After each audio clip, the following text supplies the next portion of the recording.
Buenas, buenas, ¿cómo están? ¿Cómo se encuentran? Hola Omega, hola Abraham. El día de hoy tengo ganas de reaccionar a cosas de historia, entonces vamos a ver este video que En es de 1820, Lord Te calmas, Lord Drauk. Se trata sobre el hombre que inventó un país y lo vendió, la historia de Gregor MacGregor. Esta historia es muy interesante, de hecho yo quería hacer un video al respecto, pero al final nunca lo hice. Entonces vamos a reaccionar a una persona que sí se tomó el tiempo de hacer el video. Vamos allá. en 1820, un escocés llamado Gregor MacGregor se autoproclamó cacique de un país inventado llamado Poyais, situado en América del Norte. Cuando volvió a Gran Bretaña, empezó a vender tierras a diestra y siniestra y se forró. Y bueno, Espero que hable un poquito, a ver si habla un poquito más adelante de la vida de este tipo. Sí, sí, yo creo que sí. Bueno, ahorita nos profundizaremos en la historia de Gregor MacGregor. El tipo era chat. Lo que pasa es que era un poquito estafador. cuando 200 ciudadanos Hostia, el que estafó a Simón Bolívar. Bueno, técnicamente no. cruzaron el mar para viajar a su tierra prometida, se encontraron con que no había nada más que mosquitos, malaria y disentería. De esas 200 personas sobrevivieron unos 20. Uy, o sea, murió el 90%. No. Bueno, el hecho, no, no sé, soy malo sacando Esta porcentajes. es la historia de Gregor MacGregor, del clan de los Gregor, aventurero, maestro del braguetazo y uno de los estafadores más legendarios de la historia de la humanidad.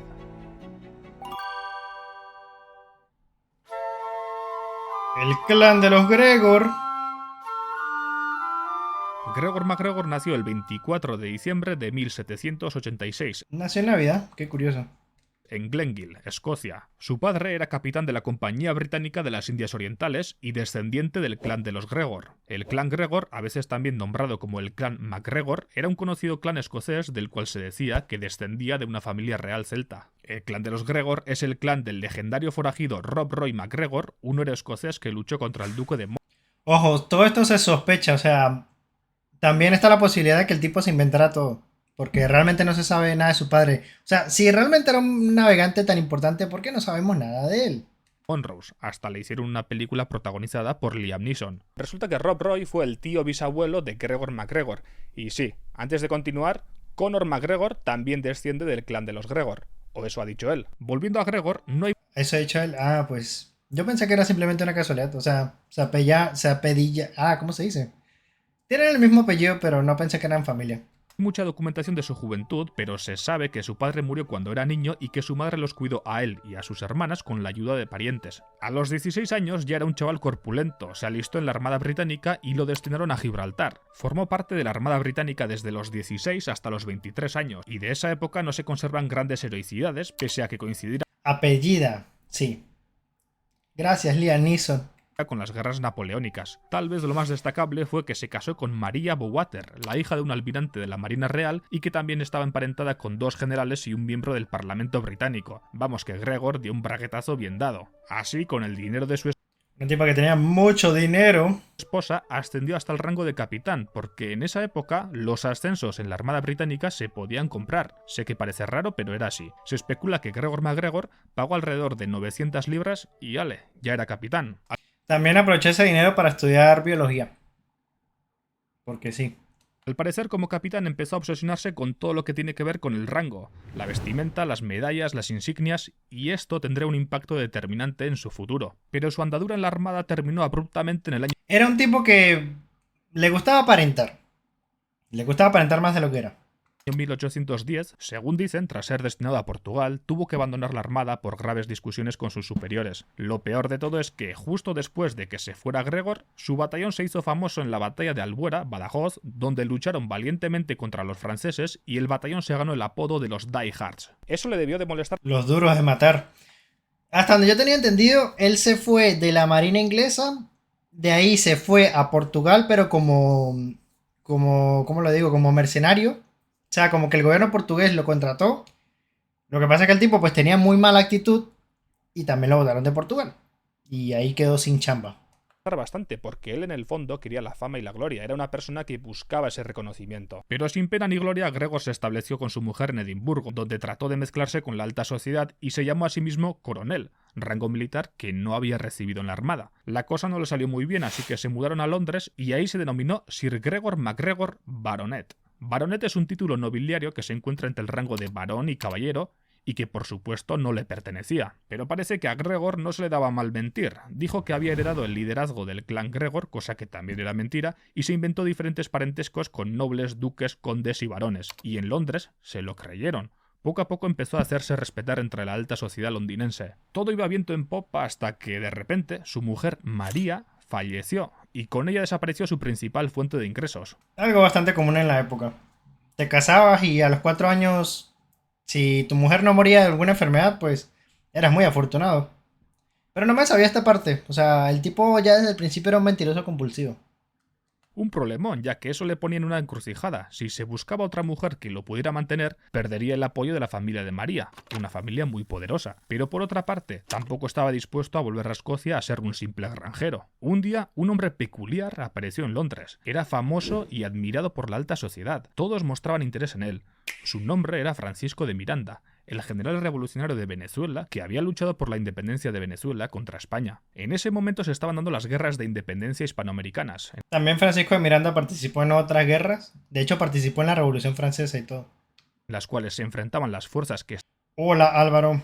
estaban a favor de seguir perteneciendo a la monarquía española y las fuerzas que estaban a favor de la independencia de nuevos estados. A cada bando se le denominaba respectivamente realistas y revolucionarios. Como hemos dicho, esto coincidió también con las guerras napoleónicas. Vamos, que en esa época no se aburría nadie. Se especula que Gregor MacGregor Lo que pasó fue que, o sea, en Venezuela se querían independizar de la corona española, ¿no? Y fueron a pedir ayuda al rey de Inglaterra, que eran enemigos de los españoles. El problema es que como estamos en las guerras napoleónicas, Francia invade España y le pide ayuda a Inglaterra. Inglaterra también es enemigo de Napoleón. Entonces, como Inglaterra no le puede prestar apoyo a los independentistas de América, porque perdería el apoyo de España contra Napoleón, básicamente los reyes de Inglaterra le dicen, mira, nosotros no te podemos dar ningún apoyo oficial. Ahora, lo que no podemos evitar es, si tú quieres contratar a algún veterano de guerra, te lo puedes llevar para tu país. O sea, puedes reclutar a quien quiera ir contigo, pero nosotros oficialmente no te podemos dar apoyo.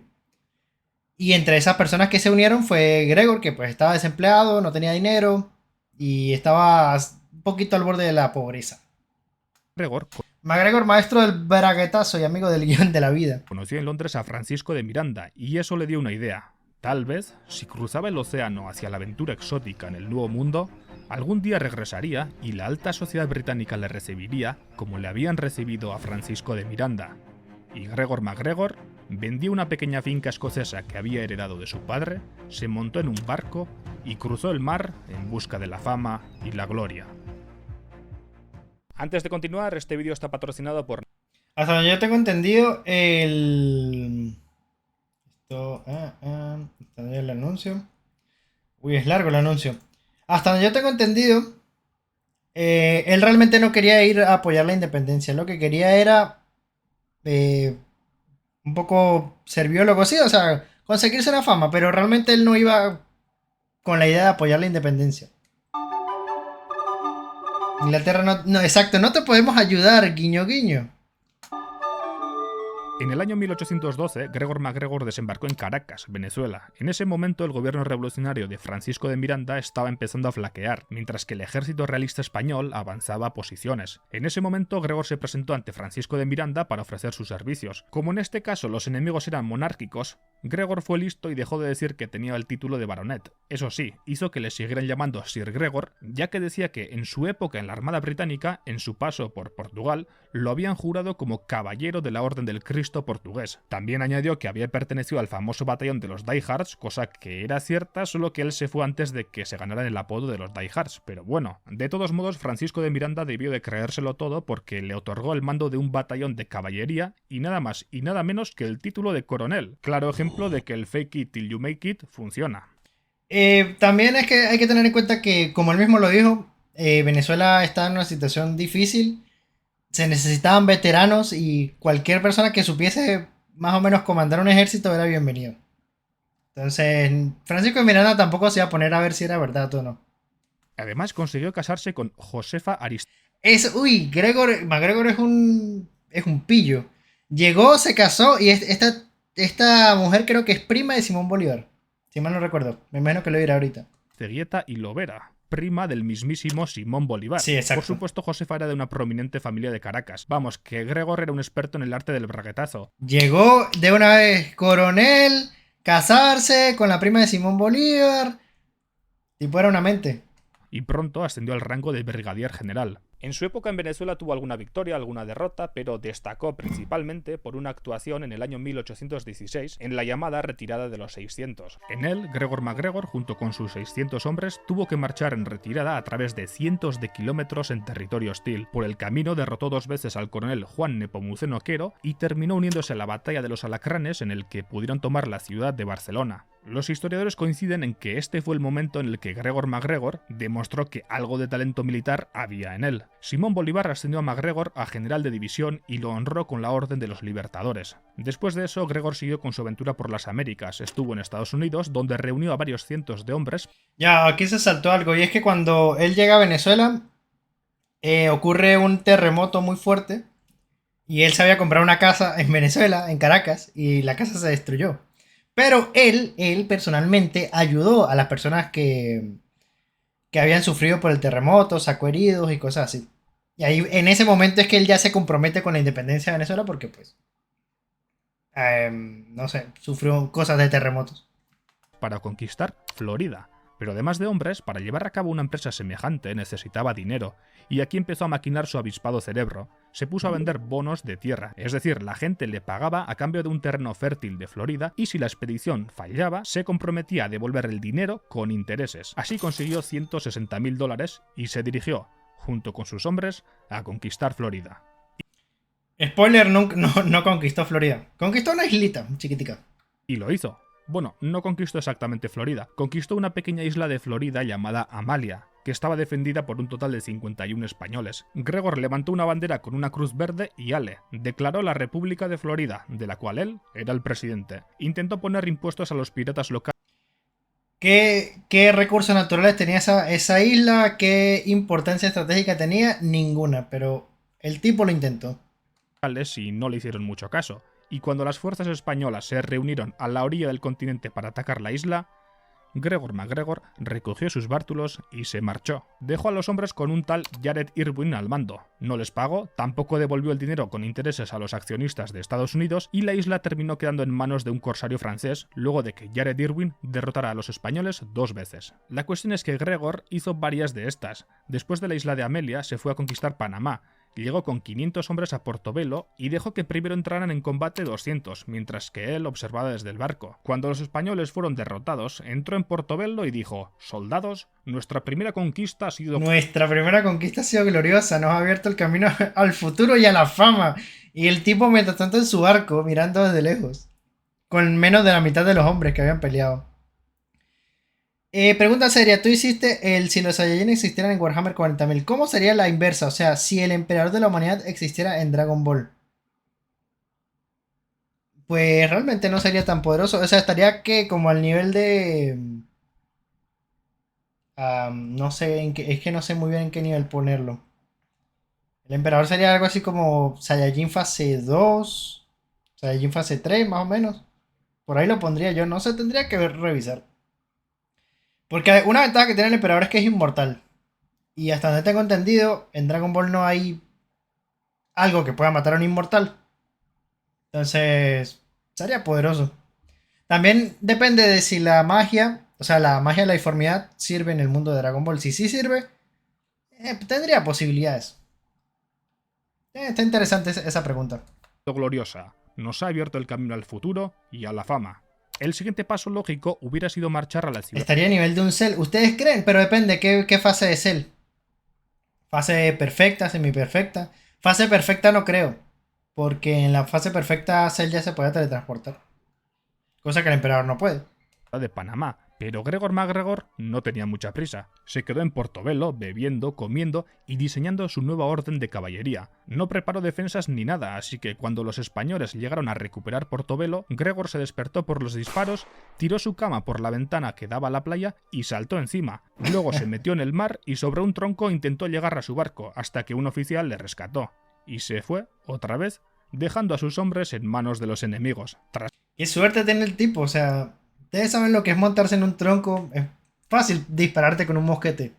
Esto MacGregor no se rindió. Todavía pretendía capturar algunos enclaves españoles para aumentar su leyenda, aunque tal vez lo que más aumentaba su leyenda eran las historias y los títulos que se inventaba. Esparció el rumor de que uno de sus antepasados del clan de los Gregor había emigrado a las Américas y se había casado con una princesa inca y que los Gregor provenían de ahí. Entonces hizo que lo llamaran Su Majestad el Inca de Nueva Granada. Lo más gracioso es que el historiador David Sinclair dice que la piel de MacGregor era inusualmente oscura para ser escocés. Inca de la Nueva Granada. Pues claro, porque el tipo era marino, se lo pasaba todo el tiempo en el mar, estaba tostadito por el mar. Lo que habría hecho más creíble la historia. En ese O pudo haber sido una mentira, y ya. momento se encontraban en Río de la Hacha, otro puerto donde Gregor hizo la de Gregor.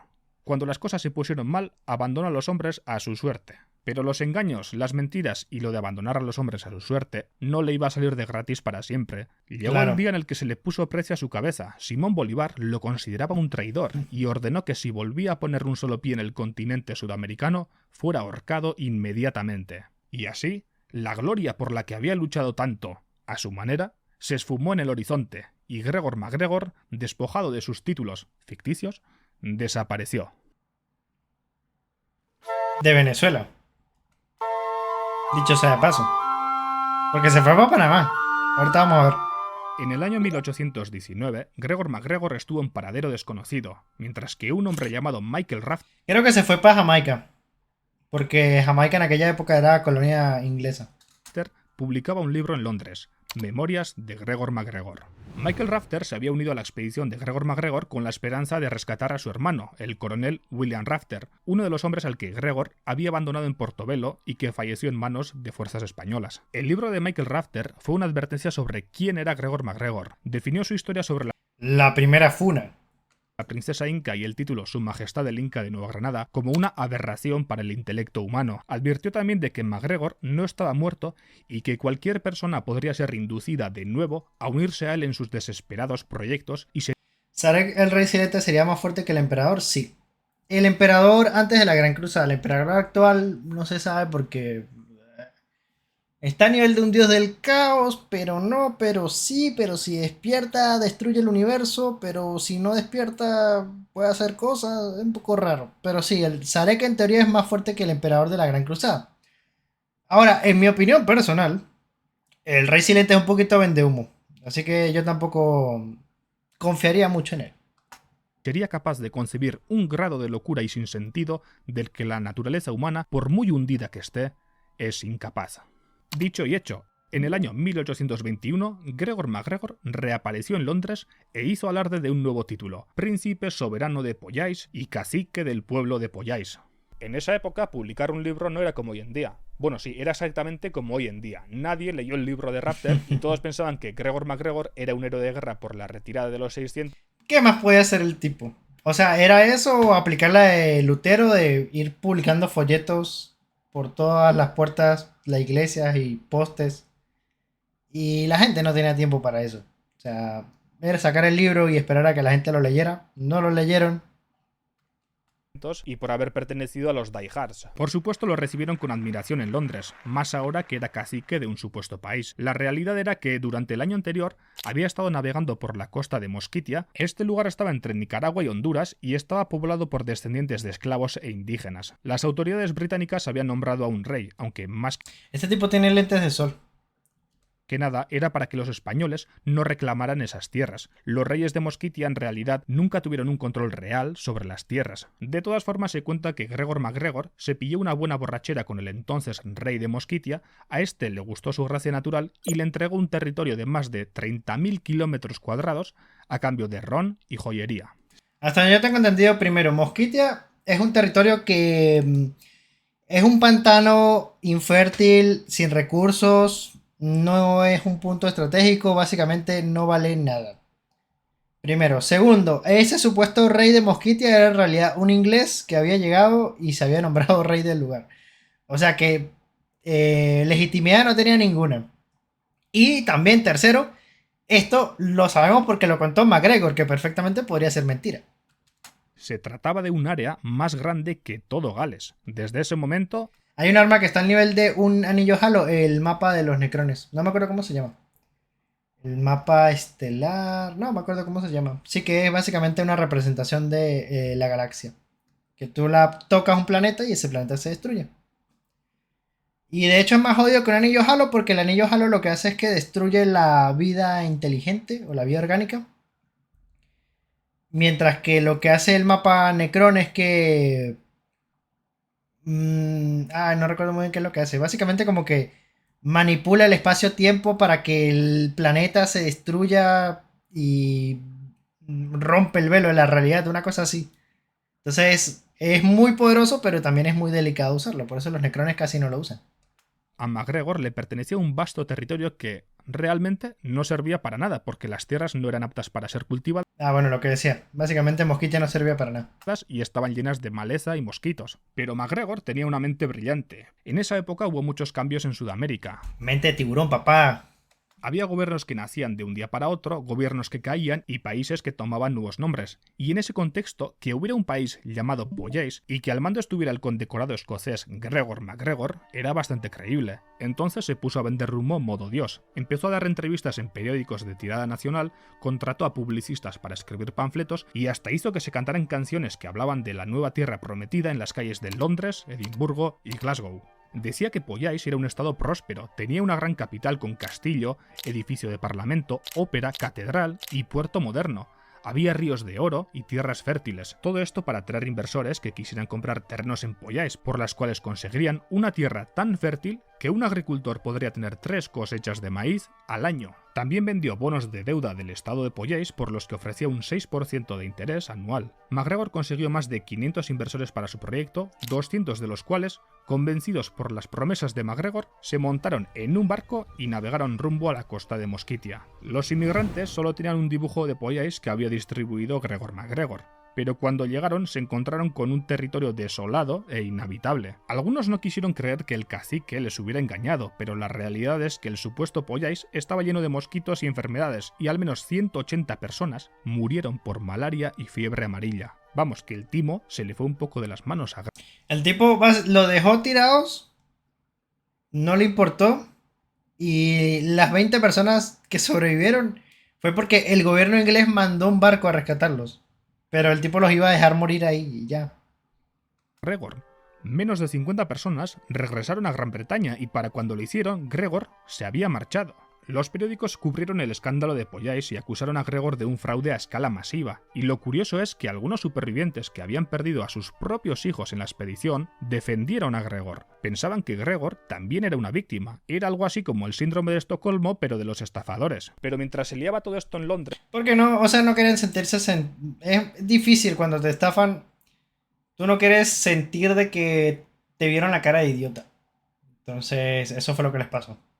Gregor MacGregor estaba en Francia llevando a cabo un sofisticado plan para ganar más dinero. Empezó a vender bonos y tierras de Poyais a inversores franceses. Hizo lo mismo que había hecho en Londres, solo que esta vez el gobierno francés se puso las pilas y actuó antes de que zarpara otro barco con destino catastrófico. MacGregor fue detenido y en el juicio le echó la culpa a un socio francés y por muy rocambolesco que parezca, funcionó.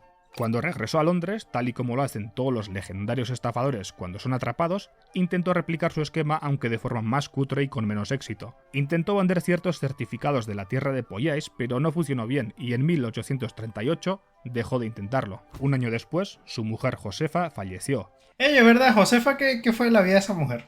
¿Estuvo con él o se quedó en Venezuela? Viajó, no sé. ¿Qué habrá sido de ella?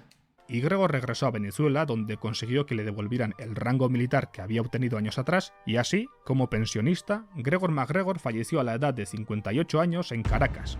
El tipo regresó a Venezuela. Le dijo al gobierno de la época: miren, yo peleé por este país, yo peleé por la independencia de este país, yo quiero que me den nacionalidad, casa y pensión. Vitalicia, obviamente. y me dan un terreno donde yo pueda cultivar mis frijoles. Porque el tipo, le repito, era biólogo. Y el gobierno de Venezuela lo miró y dijo, está bien, toma. Y le dieron una finca, le dieron la ciudadanía y le dieron una pensión. Venezuela. Nada mal. Su vida de aventuras y su fatídica estafa que terminó con la vida de 180 personas lo coloca directamente en nuestra lista de escoceses que pasaron a la historia junto con John Law, el economista escocés que consiguió prácticamente arruinar el país de Francia con su sistema de papel moneda. Haz clic. También hay un tipo que era ministro de Economía de Inglaterra y el tipo básicamente fundió Irlanda. Le hizo pasar por una de las peores hambrunas de la historia. Pero bueno, esta fue la historia de Gregor MacGregor.